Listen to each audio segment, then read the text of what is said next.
Right, so Keir Starmer, after a week of sitting and watching riots unfold across the country, finally made a statement to condemn them.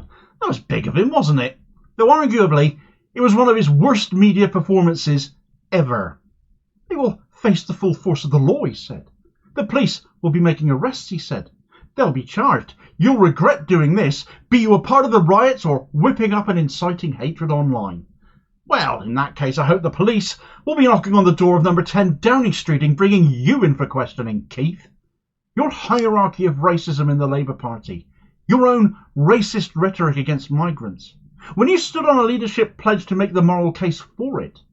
You might cite abandoning those pledges so often on the basis of cost, but the reality is this particular one cost nothing.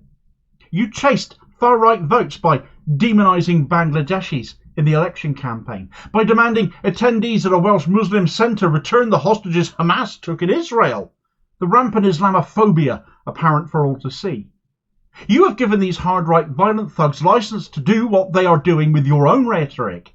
These riots are on Starmer. His hypocrisy on this matter is vomit-inducing, and the matter deserves to destroy his premiership before it's even got going.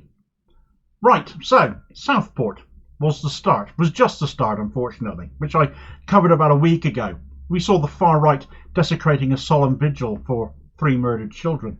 Middlesborough, where Teeside University has been smashed up because, education is harmful to people who are unable to count to 10 on their own fingers. Rotherham, where a hotel was set on fire, endangering lives. Orchestrated violence that should invite custodial sentences. Tamworth, where the Police and Crime Commissioner has called far-right thugs protesters upholding British values, and where another hotel was set alight just after the newly elected Labour MP Sarah Edwards doxed the place, saying it was regularly used to house asylum seekers, that a holiday inn as it is should be for the holidays, painted a damn target on the place instead. Starmer hasn't withdrawn the whip from her over this, though, you might note. He only does that, it seems, to MPs who vote against child poverty. Liverpool, where shops believed to belong to minority owners were being broken into. Hartlepool, where rioters attacked a mosque. Burnley, where Muslim graves have been desecrated with white paint. Belfast, where police were attacked with petrol bombs. Plymouth, where anti-fascist protesters, a massive turnout of them, were injured. Such was the severity of the rioting there, though you'll only hear about police officers getting injured. Sunderland, Bolton, Stoke, Nottingham, Leicester, Hull, Bristol, Blackpool, Leeds, Portsmouth. I'm sure I've missed plenty of other disgusting attacks. But Keir Starmer, he only managed to muster one of the most pathetic speeches he's ever given.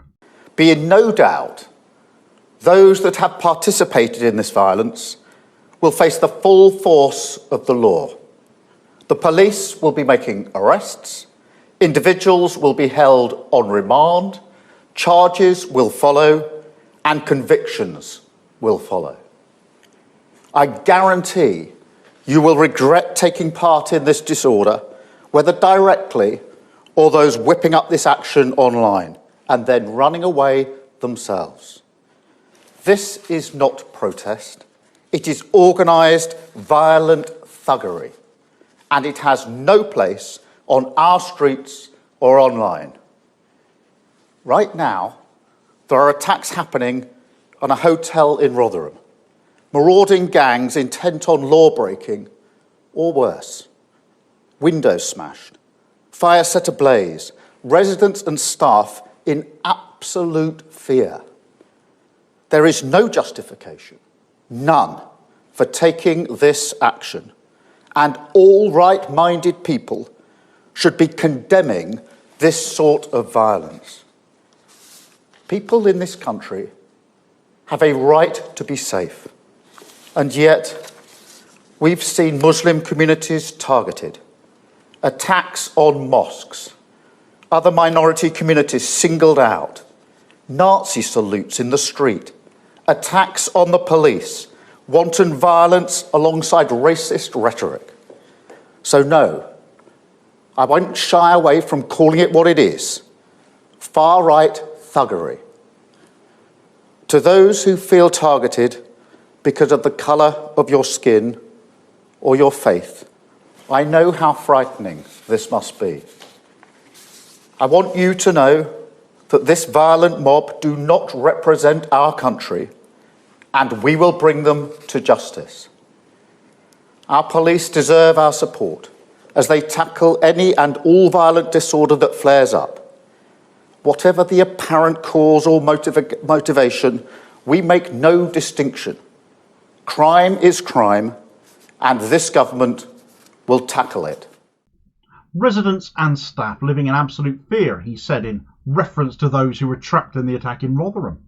All right-minded people should be condemning this sort of violence. People in this country have a right to be safe. And yet we've seen Muslim communities targeted, but he won't shy away from calling it what it is: far-right thuggery.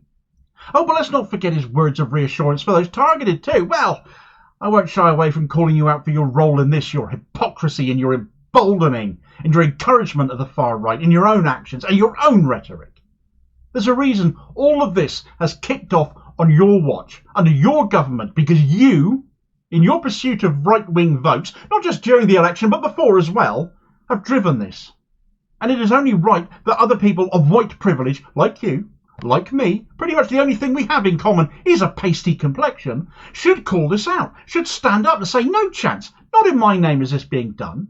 Solidarity with all people living in fear right now because of the egregious acts and rhetoric of others. But in your case, that should come with a big fat apology for your own role in driving this. And yet still, far-right politicians will say this is Starmer's fault for making the UK Islamist, as if he's on their side.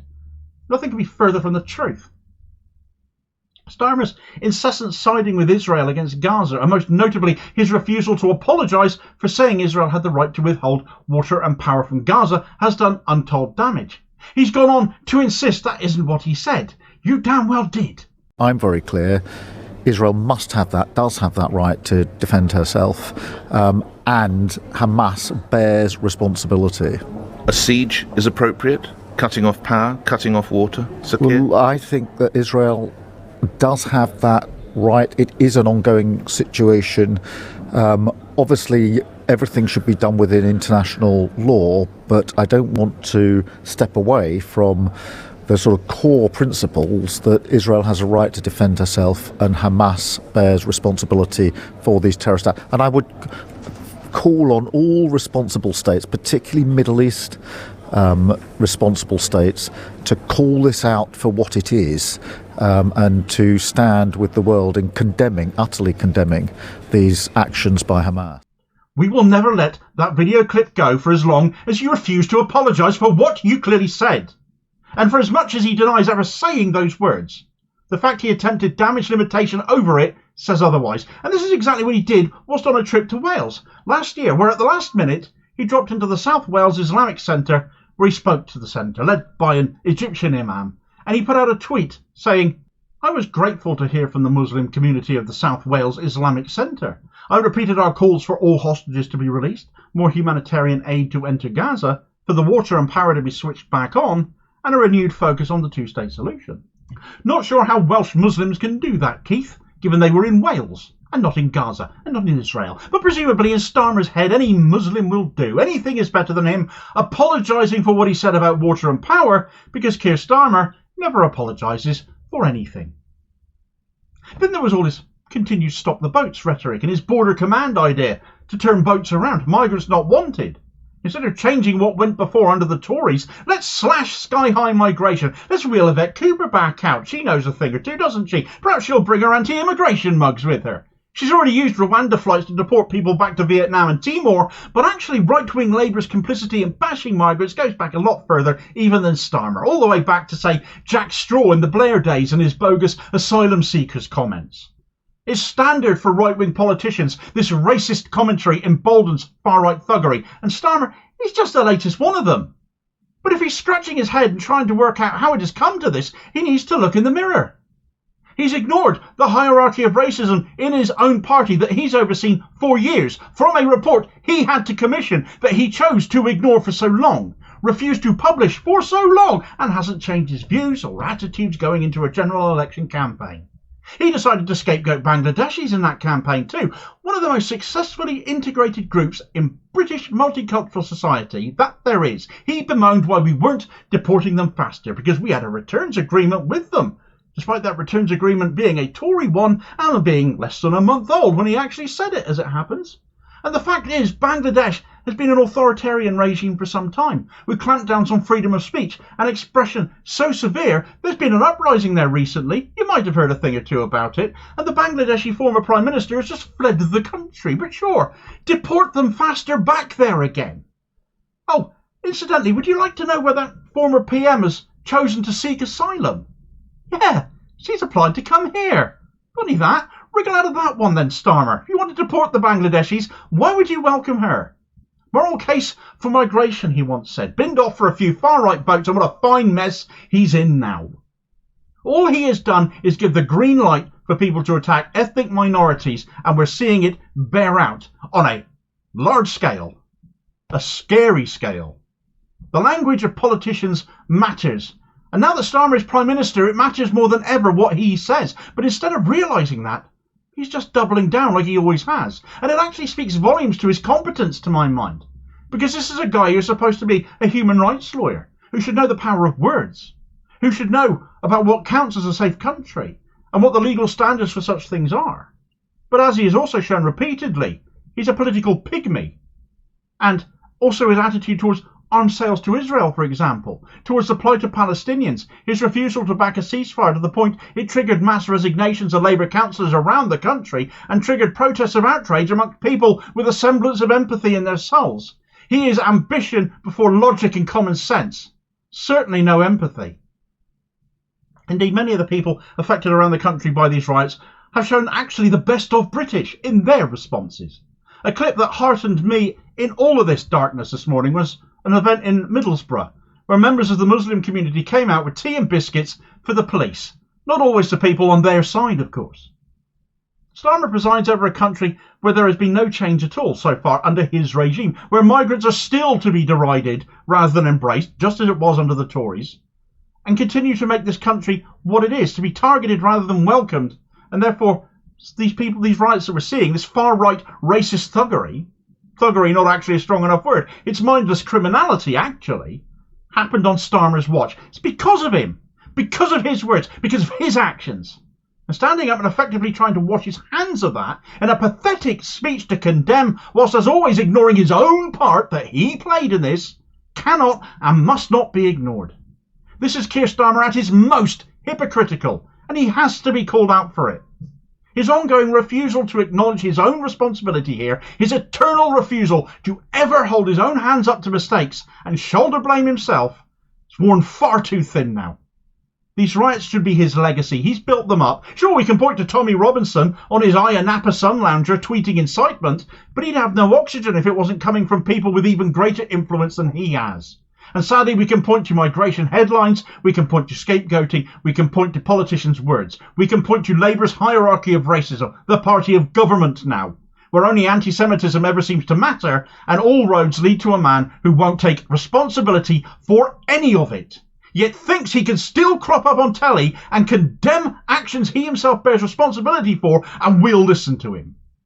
He disgusts me utterly, and his premiership can't come to an end fast enough. Meanwhile, the attacks on those who aren't white, incited as they have been, are only one aspect of Starmer's awfulness, as kids are set to starve and pensioners freeze, essentially for no better reason than Sir Kid Starver and Rachel Freeze-Reeves will not tax the rich.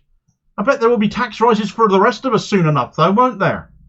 Get the detail of that story in this video recommendation here, and I'll hopefully catch you on the next vid. Cheers, folks.